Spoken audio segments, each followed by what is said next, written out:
I never stay in one country for a long time. It gets boring. I like to move on, see new places, meet different people. It's a good life most of the time. When I need money, I get a fruit. In Europe, you can pick fruit most of the year. You need to be in the right country at the right time, of course. It's not easy work, but the money's not bad. I like to go south in the winter. Life is easier in the sun, and Northern Europe can get very cold in the winter. Last year, 1989 I was in Venice for October. I did some work in a hotel for 3 weeks. Then I began slowly to move south. I always go by train when I can. I like trains. You can walk about on a train and you meet a lot of people. I left Venice and went on to Trieste. There I got a cheap ticket for the slow train to Sofia in Bulgaria. This train goes all down through Yugoslavia and takes a long time, a day and a half. But that didn't matter to me. The train left Trieste at 9 o'clock on a Thursday morning. There weren't many people on it at first, but at Zagreb more people got on. 2 girls went along the corridor past my carriage. They looked through the door, but they didn't come in. Then an old woman came in, sat down, and went to sleep. The 2 girls came back along the corridor and looked into the carriage again.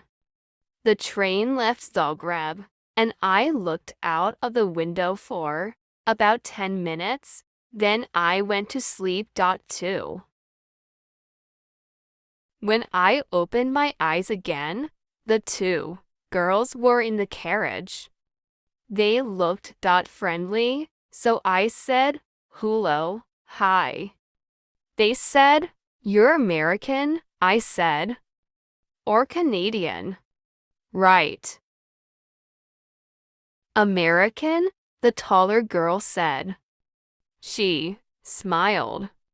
"And you're 23. Your name's Tom Walsh, you've got blue eyes, and your mum lives in Burnham-on-Sea, UK." "Right." "How did you know all that?" I asked. The second girl laughed. She looked at your passport. It's in your coat pocket. Right. My coat was on the seat next to me. I took my passport out of my pocket and put it back in my bag. "Who are you, then?" I asked. They told me. "Melanie and Carol from Los Angeles, USA. They liked Europe," they said. They knew a lot of places: Britain, Holland, Denmark, Germany, France, Spain, Italy, Yugoslavia, Bulgaria, Greece. "I'm going to Bulgaria now," I said. "Tour about a month. Then I'm going south for the winter, Cyprus, or perhaps North Africa." "Oh yes," they said. "We love Bulgaria. Sofia's a great town." "Wonderful. What do you do about money?" I asked. "Well, Carol smiled. Sometimes we get a little job. This and that. But what about you?" "Yeah, come on," Melanie said. "Tell us about you, Tom Walsh with the blue eyes and the mum in Burnham-on-Sea." What are you doing with your life, hey? So I told them. They were nice girls. They were older than me, perhaps 27 or 28, but I liked them. We talked and laughed for hours. I told them a lot of stories about my life. Some of the stories were true, some weren't. But the girls laughed and said I was a great guy. I asked them about Bulgaria because I didn't know the country.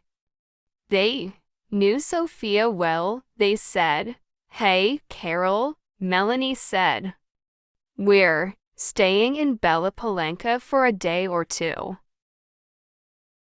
But let's go over to Sofia this weekend and meet Tom there. We can meet him on Saturday night at the Hotel Marmara. Yeah.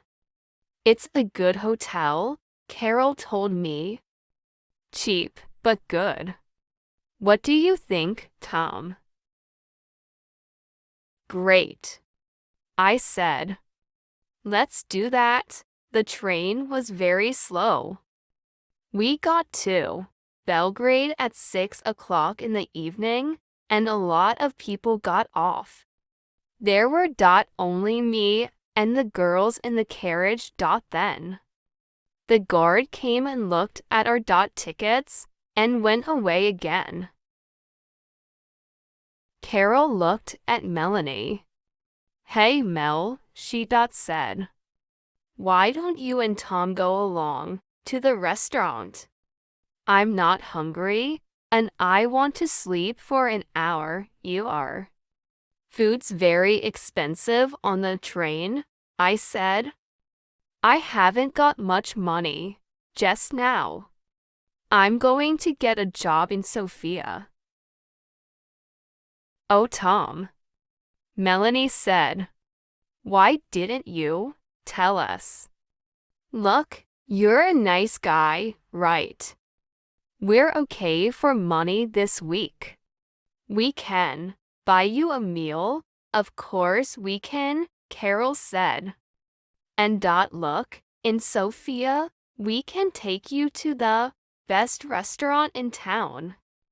It's a great place. We love it." What could I say? I was hungry. They had money, I didn't. So Melanie and I went to the restaurant and had a meal. When we came back, Carol was still alone in the carriage. Melanie put her feet on the seat and went to sleep. At an eyes some more people got on the train, and two old men came into our carriage. They looked at Melanie's feet on the seat and talked in loud voices. Carol laughed, and Melanie opened her eyes and sat up. "Are we nearly there?"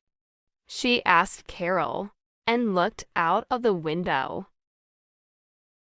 "Yeah. About half an hour, I think." "Why are you getting off at Bela Palanka?" I asked. "What are you going to do there?" Melanie smiled.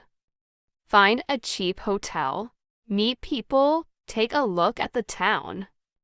You know." "Just for a day or two," Carol said, "but there's nothing there."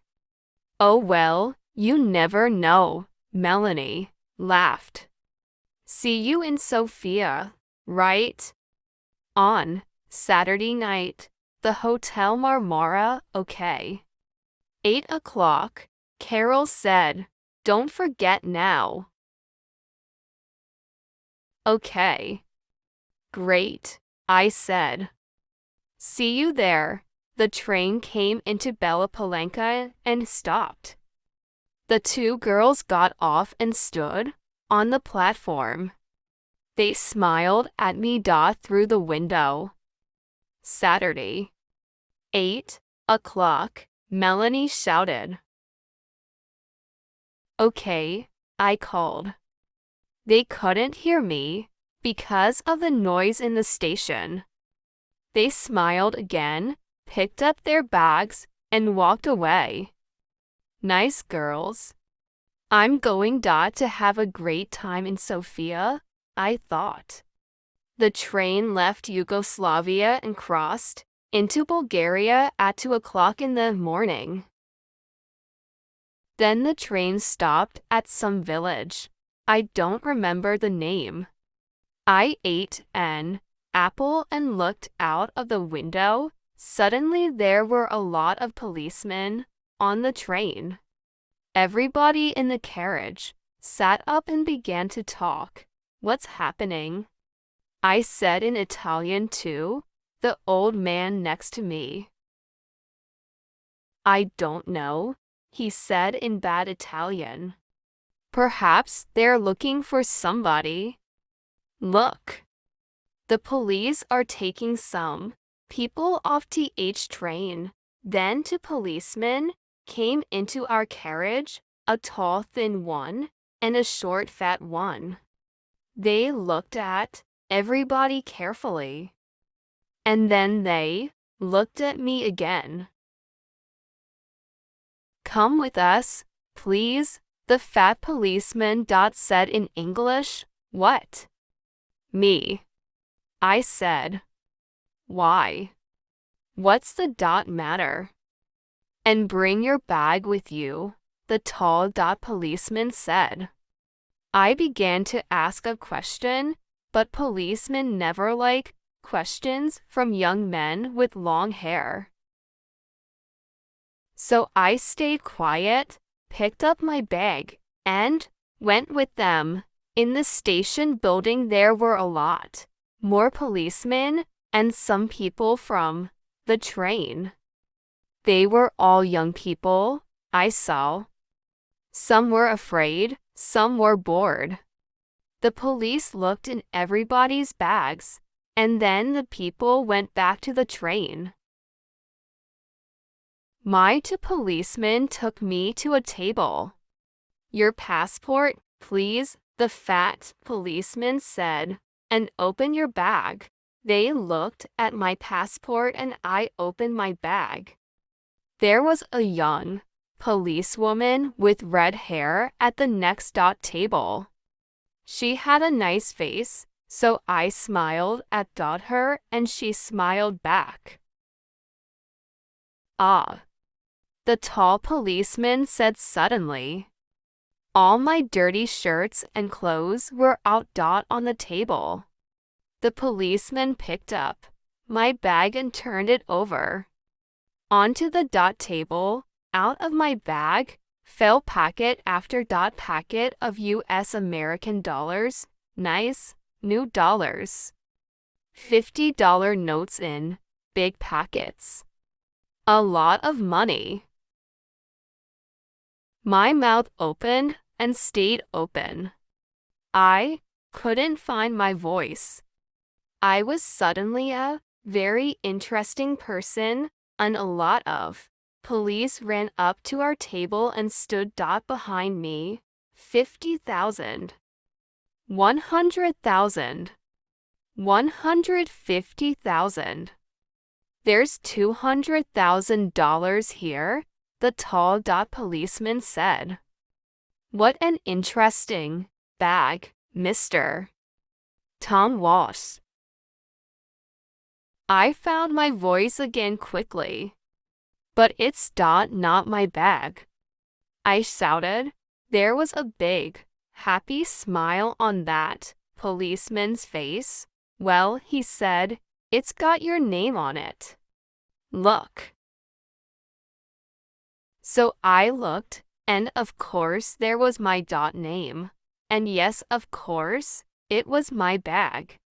So how did 200,000 US dollars get into my bag? You cannot bring US dollars into this country, the fat policeman said. He had very short gray hair and little black eyes. He didn't smile once. But I didn't bring them, I said quickly. They're not my dollars. I never saw them before in my life, and there was a lot of noise in the station. I looked out of the window and saw my train. Slowly, it began to move. Hey.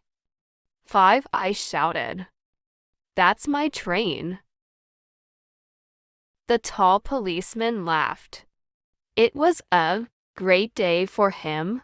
Oh no, he said. You're not getting back on that train. You're staying here with us in our beautiful country. He smiled happily. So I never got to Sofia on Saturday. I was very unhappy about that. I wanted to have a little talk with Melanie and Carol. Ask them 1 or 2 questions, you know. You're a nice guy, Tom. See you in Sofia, okay. Take you to the best restaurant in town. Yeah. Great. And I never got down to Cyprus or North Africa that winter. Oh well, I live and learn. It's not an easy life in prison. But it's warm in winter, and the food's not bad. And I'm meeting some interesting people. There's a man from Georgia, USS Art Boris, his name is. He comes from a place by the Black Sea. He's a great guy. When we get out of here, he and I are going down to Australia. Brisbane perhaps, or Sydney. Get a job on a ship, start a new life. Yeah, next year's going to be okay.